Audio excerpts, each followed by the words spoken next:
Mun tämän päivän vieras on startup-yrittäjä, joka on valittu talouselämän 35 alle 35 listalle, ja jonka luotsaama yritys palkittiin vuoden 2025 suomalaisena tekoälystartuppina. Inven on kasvanut 4 vuodessa perustajakolmikosta 70 työntekijän yritykseksi, mutta matka ei ole ollut pelkkää juhlaa, vaan se on vaatinut kymmeniä hylkäyksiä sijoittajilta ja jatkuvaa itsensä uudelleen luomista. Tervetuloa studioon Invenin co-founder ja toimari Niilo Pirttijärvi.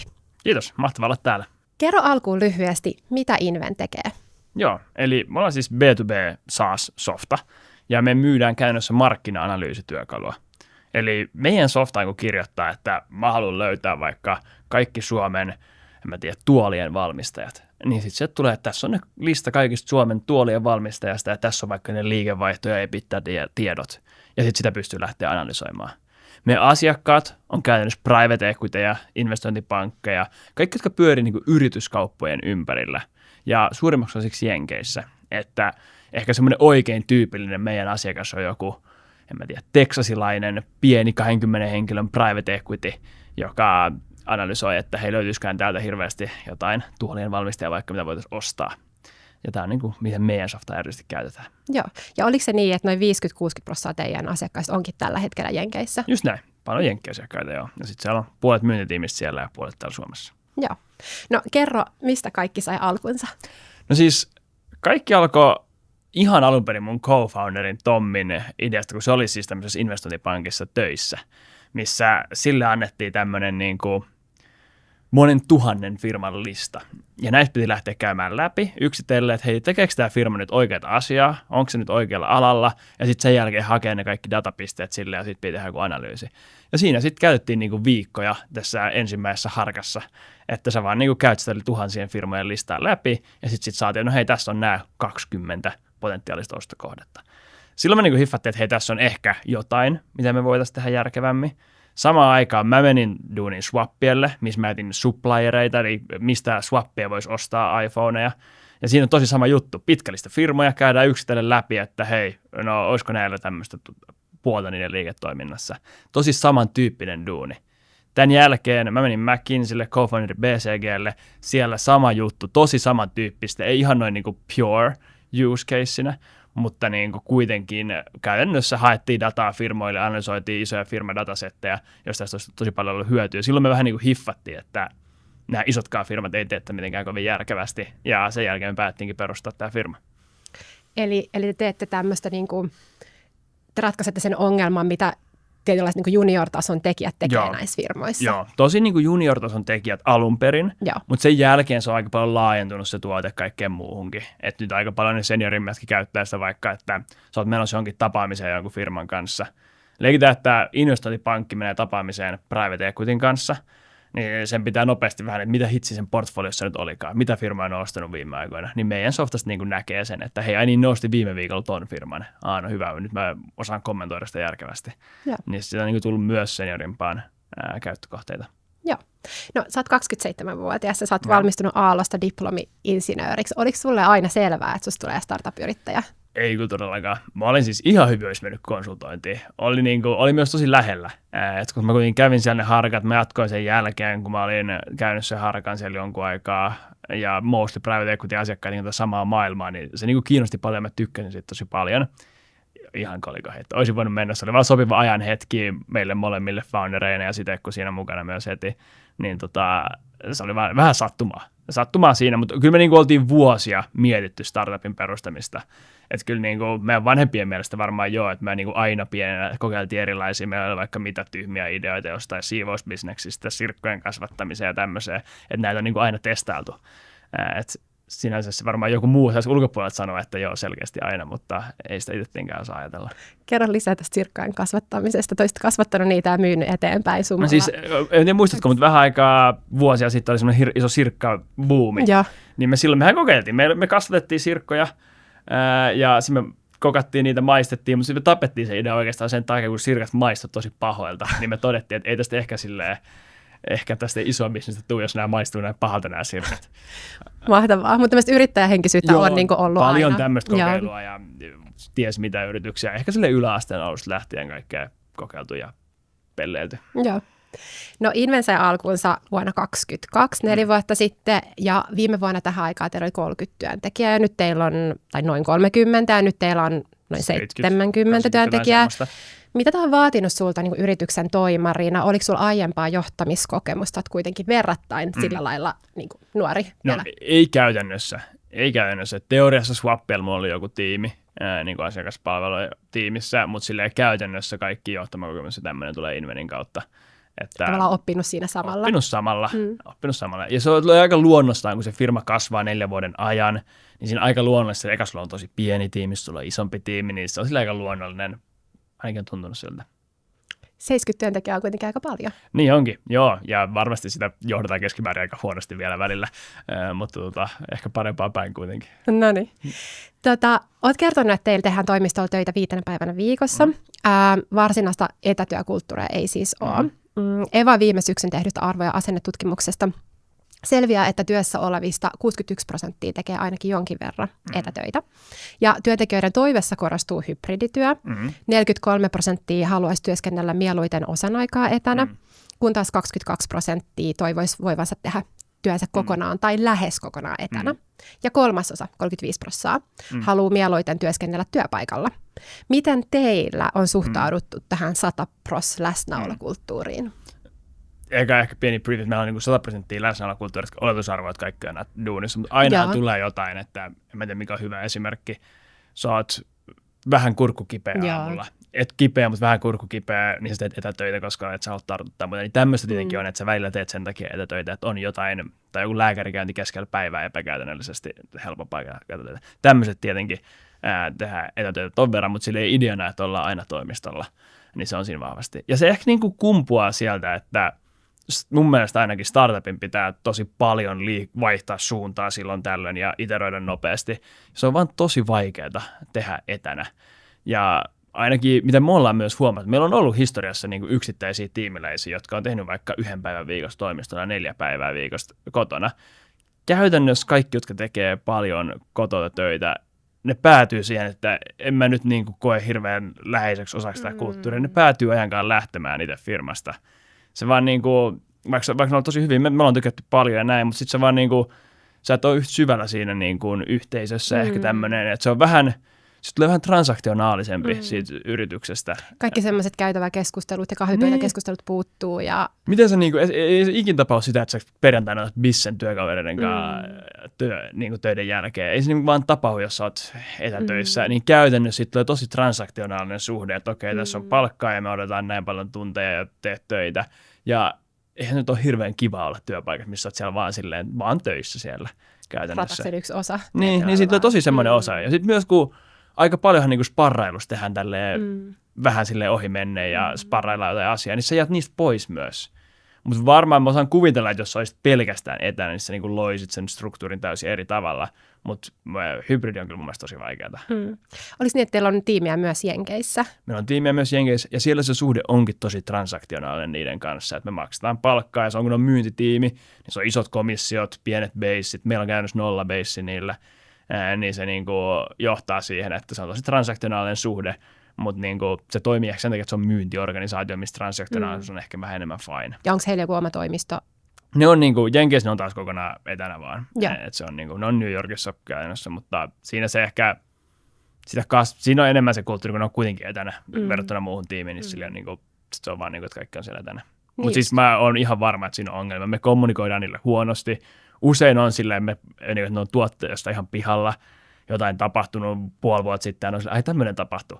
Et me ollaan niinku huonoja siinä, mutta se ehkä on ihan ok, koska se on niinku vaan myyntirooli, missä se on niinku tosi transaktionaalinen suhde, että tässä on sulle komissiota aina, kun saat meille myyntiä.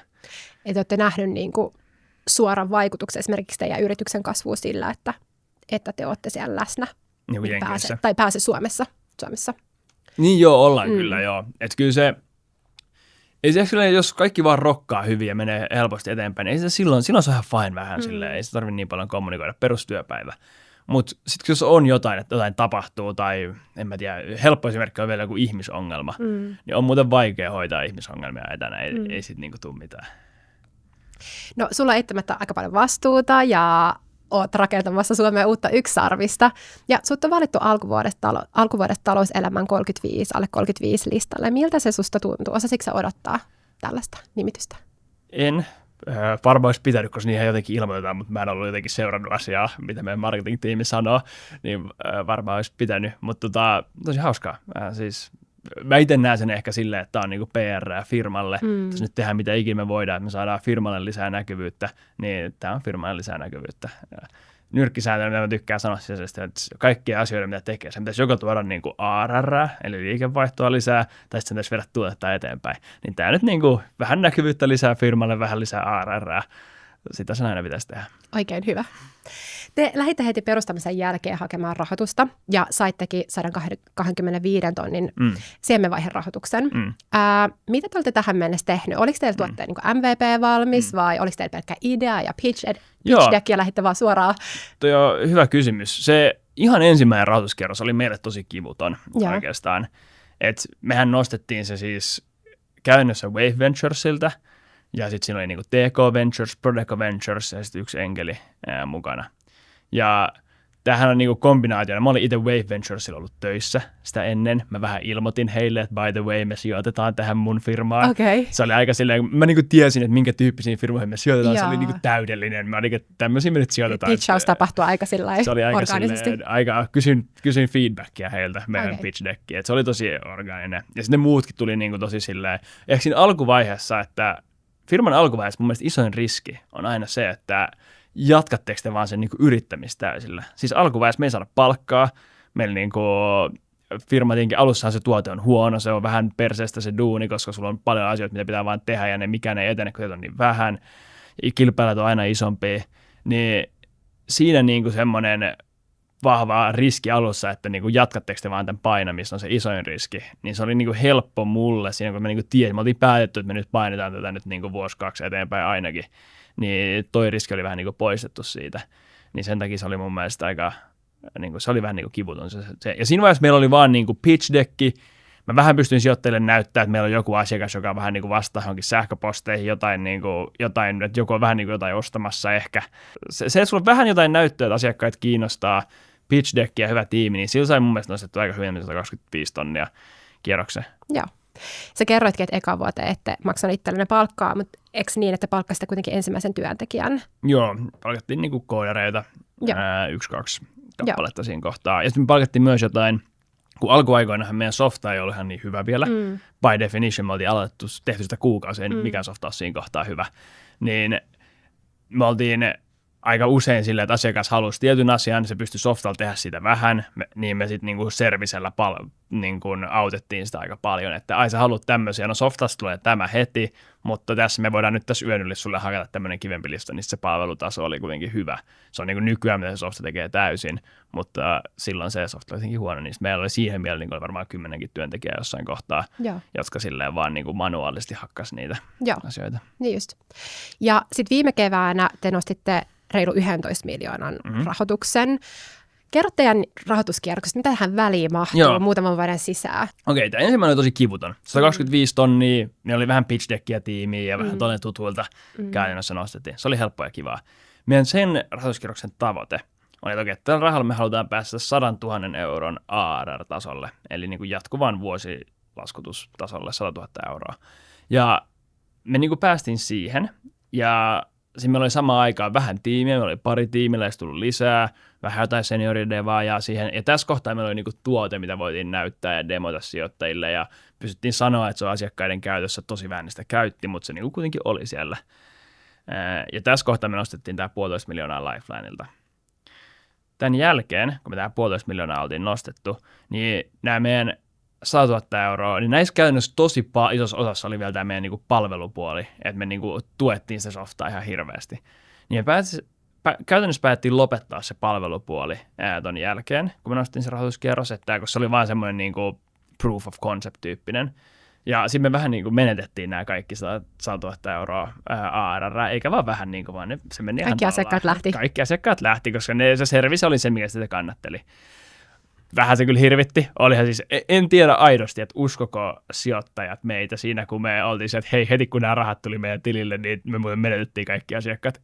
en tiedä aidosti, mitä ne nykyään ne tietenkin uskoo meitä, kun ne on nähnyt, että on kasvanut sen jälkeenkin, mutta kyllä se silloin vähän hirvetti. Mutta sitten taas heti tammikuussa alkoi sitten tulla niinku Pure-softa-asiakkaita. Et silloin tuli sitten ensimmäinen ja sitten helmikuussa tuli taas pari lisää ja maaliskuussa lisää ja sitten sen jälkeen se oli niinku ennätyskuukausien perään. Tämä on vaatinut jatkuvaa myyntiä. Jatkuvaa paljon myyntiä. Mä oon niinku alusta asti ollut paljon myynnissä siinä. Joo, ja se on ollut aina mun, niinku, mitä mä oon ensimmäisestä vuodesta grindannut tosi paljon. Ja lähdittekö te hakemaan nimenomaan jenkkimarkkinalta niitä vai oliko teille just Suomi ja jenkkimarkkina? Alusta asti niin kun, no ihan ensimmäiset viikot Suomi. Se oli vaan silleen, että se oli helpompaa soitella Suomea. Mutta sitten niin kun about kuukaudella 2, 3, 4, jotain semmoista, niin mä lähdin Jenkkeihin San Franciscoon. Mä olin siellä pari kuukautta ja hankittiin ekat Jenkki-asiakas. Sama tuli eka kanalainen asiakas. Ja sitten se niinku, tää oli niinku ennen kuin me nostettiin tämä rahoituskierros. Kiinnostavaa. No miten te olette tietysti samalla kasvanut, teidän työyhteisö on kasvanut. Miten nämä rahoituskierrokset on vaikuttanut sitten teidän niin kuin, vaikka työntekijätasolla teidän tiimeihin, että teidän fokus on ollut siellä no siis, rahoituskierroksissa? Kasvuhan on niin kuin itsessään vaikuttanut aika paljon. Se on vaan isompi tiimi ja sitten mahtuu erilaisia rooleja enemmän. Mutta ehkä näissä aiemmissa 2 kierroksessa se ei ihan hirveästi vaikuttanut, koska ensinnäkin oli paljon vähemmän työläitä. Tämä 125 tonnia, tämä 1,5 miljoonaa. Ne ei ollut hirveän työläitä, vähän pitää hommia, vähän tavata sijoittajia. Meillä oli myös niin pieni tiimi, että se, että meillä on niinku 1-2 tiimiläistä, kelle kommunikoidaan, ei ihan hirveästi duunia. Mutta sitten tämä viimeisin rahoituskierros. Tässä niinku vaikutti paljon enemmän. Me founderit oltiin stressaantuneita, kuukausien ajan me ei niinku johdettu meidän firmaa, niin me niinku nähtiin merkittävä korrelaatio, kyllä niinku firmassakin oli enemmän epätyytyväisyyttä. Oliko siellä vaihtuvuutta työntekijöissä silloin? No ei niinku vaihtuvuutta, koska kyllä ne niinku tiesi, että me fundraisetaan tässä. Ja sitten siinä on myös se aspekti, että sä et oikein halua kertoa tiimille liikaa siitä, mutta sä haluat vähän kertoa. Ja erityisesti kun fundraisaamisessa, jos reisaa niin kunnon kierrosta, aika usein, jos sä tapaat paljon sijoittajia, niin ne eit tulee hirveästi nopeammin kuin joot. Koska by definition joossa sun pitää tehdä se DD ja menee kuukausia ja näin, mutta ei saa viikossa. Niin sen takia ne kaikki ei tuli siihen alkuun heti. Ei sitä ihan hirveästi halua kommunikoida tiimille, että tämä muuten näyttää aika huonolta. Kattokahan muita duuneja, olisi ihan järkevää. Mitähän tästä tulee? Niin ei sitä niinku halua kommunikoida tiimille. Ja sitten se tuntuu myös oudolta, että on niinku vähän kavereita, jotka me ollaan vuosia tehty töissä yhdessä. Siis mä vähän niinku pidän näitä mun tuttuja tässä pimennossa, että mitä tässä nyt tapahtuu. Se on vähän outo kombinaatio. Sitten kun me ollaan toimistolla, niin ne vähän niin kuin kattelee meidän, näyttää, että hymyilee tänään, että ehkä menee hyvin tänään. Niin sitten niin meitä analysoitiin paljon foundereina, että tuolla ne taas istuu tuolla yhdessä kopissa, noi founderit, ei ne kyllä hymyile hirveästi. Tämmöistä tapahtuu paljon firmassa, niin se on vähän semmoinen outo kombinaatio siinä. Joo. No, sä kerrot mulle aiemmin, että teillä on sisäisesti tämmöinen unicorn bet. Mitä tämä tarkoittaa? Kerro tästä lisää. Me tehtiin vähän tämmöinen strategiapäivät, mitä ikinä sitä haluaa kutsua, ja siinä me niin kuin päätettiin, että tätä firmaa voi lähteä kasvattaa silleen, että hei, tässä nyt tehdään tämmöinen 10 miljoonan euron ARR, kiva pieni bisnes ja sitten myydään tämä joku päivä. Tai sitten me voidaan lähteä hakemaan jotain niin kuin isompaa tulosta tästä. Niin me niin kuin päätettiin, että okei, me lähdetään hakemaan sitä unicorn-tason tulosta tästä meidän startupista. Ja sitten me oikeastaan vaan niin kuin pohdittiin siinä meidän strategiapäivällä, että no mikä on niin kuin todennäköisin tie sinne, että miltä se tuotteen pitäisi näyttää, mikä kombinaatio asiakkaita, mikä on niin kuin todennäköisin betti siihen, että meistä voisi tulla unicorn. Koska se nyt on vaan fakta, että se on niin kuin pienet todennäköisyydet, mutta siinä on joku tämmöinen niin kuin path, joka on kaikista todennäköisin. Niistä me käytännössä päätettiin, että okei, jos me tälleen tehdään ja tämmöisiä asioita tuotteessa, niin se todennäköisemmin johtaa tonne.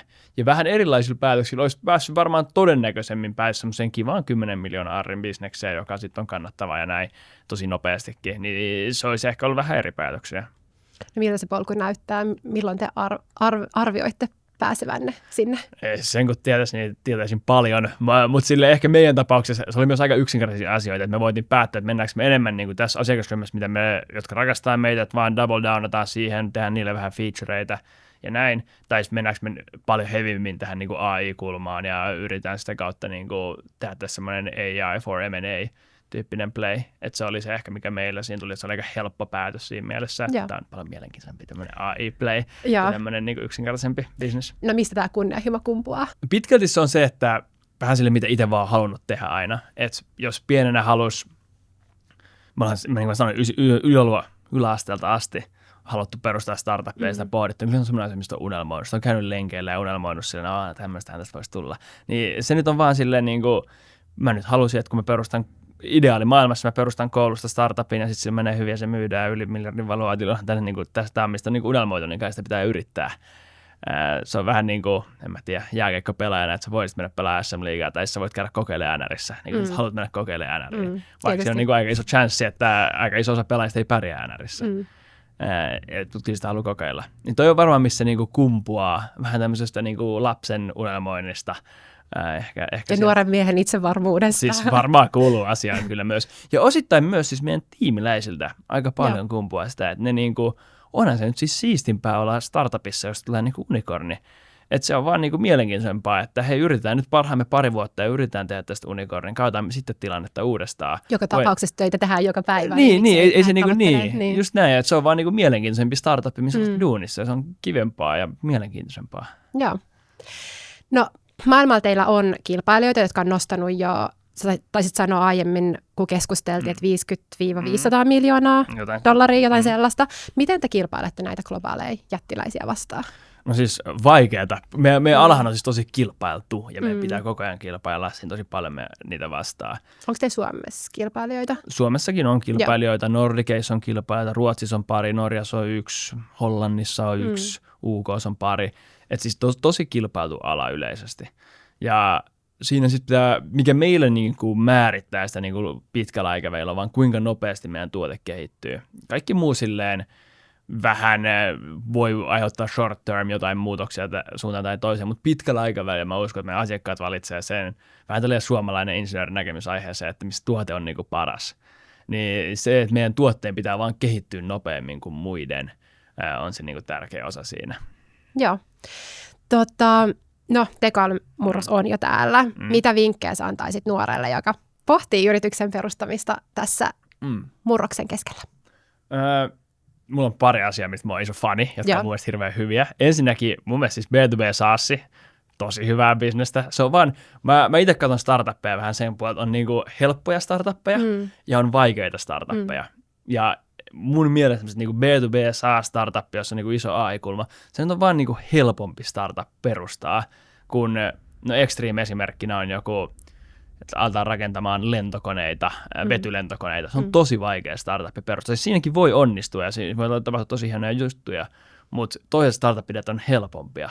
Niin mä oon niinku iso usko, että startupin perustaminen on itsessäänkin niin vaikeaa, että kansi vaan tämmöinen helpompi. Sitten se on eri asia, jos haluaa perustaa jotain niinku, vähän niinku perinteisempää yritystä, niin se on ehkä vähän eri game. Mutta niinku, jos haluaa tehdä niinku startupin ja nostaa rahoitusta ja parin vuoden välein nostaa lisää rahoitusta ja yrittää kasvattaa sitä niin nopeasti kuin mahdollista, niin sitä niin kuin, yksi maailma on mun mielestä vaan helpompaa kuin muut, niin kannattaa mennä sillä. Se on tämmöinen oma henkilökohtainen preferenssi. Ja eikö nykyään tekoälyllä pysty tehdä niitä softiakin jo muutamassa päivässä? Ainakin jonkun MVP-versio. Just näin, ja se helpottaa sitä hirveästi. Sä voit mennä niin kuin alkuun päästä nopeammin, sä voit saada ensimmäisiä asiakkaita paljon helpommin. Että se on niin kuin mun toinen niin kuin, vähän mihin mä uskon aika vahvasti, että vaan ensimmäisiä asiakkaita hankkimaan. Sitten kun sulla on 10 maksavaa asiakasta, niin vaikka vähän sitä vaan testannut, sehän on vähän niin kuin jo firma pystyssä, jos joku siitä maksaa. Ja se on niinku ihan silleen, ei siihen hirveästi tuotetta tarvitse mitään enempää, kuin se tekoäly pystyy tehdä. Että se on ihan, mä oon iso usko siihen, että myymään vaan ja AI softaa siihen, jota myydä. Mutta eli sä ajattelet just näin tälleen suomalaisena insinöörinä, että tuote ensin ja sitten myynti tulee perässä. No sitten on toista koulukuntaa, joka ajattelee niin kuin markkinalähtöistä lähestymistä. Mä oon enemmän siis sitä, että myymään vaan suoraan. Niin surkeita tuotteita, ihan sama mitä, niin myymään vaan asiakkaat niin kuin määrittää sen. Mutta mä ehkä se niin kuin firman pitkän aikavälin voitto perustuu siihen, että se tuote niin kuin on hyvä ja se kehittyy. Mutta siinä niinku alkuvaiheessa se on vaan niinku hirveän tärkeää, että vaan myymään, koska se kuitenkin tulee elämään, mitä se tuote tekee. Et meilläkin, kun me perustettiin tämä firma, niin me tiedettiin tämä ala. Meillä on koko ajan sama ala, me koko ajan suunnilleen sama tuote. Mutta siis me perustettiin tämä firma vuosi ennen ChatGPT-julkaisua. Okay. Niin ei me nyt niinku ihan arvattu, että tässä tämmöinen niinku pieni AI-buumi on tulossa. Vaikka AI oli silloinkin vähän buumassa, mutta ei silleen samalla lailla. Ei suuren yleisön keskuudessa kuitenkaan. Ei niin, ja sitten se niinku mitä se vaikutti meidän tuotteeseen, että tämä chattinäkökulma on hirveästi isompi osa. Ei me nyt tiedetty. Niin se, että kuinka paljon sitä pystyy iteroimaan jotain brändiä, mitä ikinä miettimään, niin ei yhtään pysty tietämään sitä kuitenkaan. Että sä voit alussa, se muuttuu kuitenkin monta kertaa siinä vuosien varrella, niin vähän niin kuin myymään vaan, ja sitten se tuotte pitää alkaa kehittää myös, jotta se niin kuin long term, siitä tulee niin kuin jonkunlainen hyöty. No miten me saadaan lisää Invenin kaltaisia startuppeja Suomeen? Siis kyllä mä oon sitä mieltä, että se pitää vaan niinku lähteä tekemään enemmän. Et aika paljonhan Suomen startup-skenessä on vielä semmoista tietynlaista pöhisemistä, jossa ei ihan vielä niinku perusteta niitä firmoja, mutta ehkä enemmän sitä mun mielestä vaan, että B2B SaaSia AIlla ja sitten vaan myymään sitä, niin hyvä tulee. Näetkö sun ympärillä niin tällaista liikehdintää, että vai jääkö ihmiset sitten enemmän niin suunnittelemaan vai onko siellä niin oikeasti tekijöitä? No on paljon tekijöitä tietenkin, mutta aika paljon sitä myös niin kuin ihmiset suunnittelee. Varmaan jos niin kuin, jokainen jos puhuu kaveripiirissään, niin aina jollain on se, mä oon pohtinut tämmöisen startupin perusta, mua kiinnostaisi hirveästi, mä oon tutkinut tätä. Kaikkihan tietää tämmöisiä, että näitä on tapahtunut paljon, mutta aika harva niistä oikeasti perustaa mitään firmoja. Mä oon itse myös vähän uskoja, me mietittiin tätä vähän silleen peliteoria näkökulmasta, että niin kuin odotusarvo, siinä vaan, että kuinka paljon niin kuin tienaa rahaa uralla, niin tässä niin kuin startupin perustaminen on parempi diili kuin mennä firmaan. Ja tässä on niin kuin, me itse verrattiin tätä silleen, että okei, sä voit mennä niin kuin McKinseylle, jatkaa sitä grindaa 10 vuotta siellä ja sä oot partneri ja tienaat jonkun 1 000 000 vuodessa. Aika hyvä diili. Mutta kyllä mä silti uskon, että siihenkin verrattuna niin se on vaan parempi diili, että sä yrität grindaa startuppia ja sit voi tulla niin kuin unicorni, jossa on niin kuin 100 miljoonaa. Että se on vaan niin kuin korkeampi odotusarvo. Toki varianssi kasvaa hirveän paljon, mutta se odotusarvo siinä on vaan niinku parempi. Se vaatii tietysti myös rohkeutta ja että on myös sitä henkistä pääomaa. Mitä sä ajattelet siitä, että minkä takia ihmisten uskallavaa lähteä niinku eksekuuttaamaan? Hyvä kysymys. Mä veikkaan, että siis kulttuurillinen tämmöinen, että mitä ihmiset ajattelee tästä, miten tämä vaikuttaa siis yli kaverisuhteisiin, mitä ikinä, vaikuttaa yllättävän paljon, että ihmiset niin kuin ei ajattele olevansa startup-yrittäjiä tai jotain vastaavaa. Mä uskon, että toi on tosi iso osa sitä. Niin kuin, jos vertaa San Franciscoon, niin kaikkihan vähän niin kuin siellä ajattelee, että kyllä tässä niin kuin startuppia perustuu. Jokainen taksikuskilla on vähän startup, johon se kerää rahoitusta ja mitä ikinä. Että se on aika silleen mental tämmöinen. Ja se on myös siellä kulttuurissa. Joo, ja mä uskon, että se on syvällä niin kuin suomalaisten kulttuurissa. Että kyllähän siis tietenkin mun vanhemmat ovat hirveän supportive ja tästä ja näin, mutta kyllä silti aina tulee joku kommentti, että kannattaako nyt tämmöistä tehdä, tai joku tämmöinen, mikä oli hyvä kommentti, jonka joku sanokaa, että on kyllä pelottavaa, kun nyt menee noin hyvin, niin sieltä korkeammat voi tippua. Ja niin kuin tämän tyyppistä kommentaaria, tämä on niin kuin tosi syvällä suomalaisten kulttuurissa tämmöinen tietty pessimistisyys siinä, ja muutenkin semmoinen pieni niin kuin yrittämisen vastustaminen mun mielestä on vähän Suomen kulttuurissa. Ehkä se tulee myös ihan siis sanasta yrittäjyys Suomessa, se on niin kuin yrittää vähän niin kuin epäonnistua melkein käytännössä versus niin kuin startup-perustaminen, mun mielestä paljon parempi konnotaatio sanassa. Kyllä, joo. Ja suomalainen startup-ekosysteemihän on jo kasvanut niin kuin kansantaloudellisestikin ihan niin kuin merkittäväksi toimijaksi, niin että Suomessa työllistää jo vajaa 50 000 työntekijää. Se on melkein niin kuin suoraan metsäteollisuuteen verrattavissa. Volt on varmaan aika iso osa siitä, mutta joo. Te tuutte kohta seuraavana perässä siellä. No, mitkä sä oot kokenut tässä nyt edellisen 4 vuoden aikana suurimpina haasteina? Onko siellä ollut jotain niin kuin isoja epäonnistumisia, semmoisia opinpaikkoja? Joo, varmasti. Ehkä, mitäkään mä korostaisin.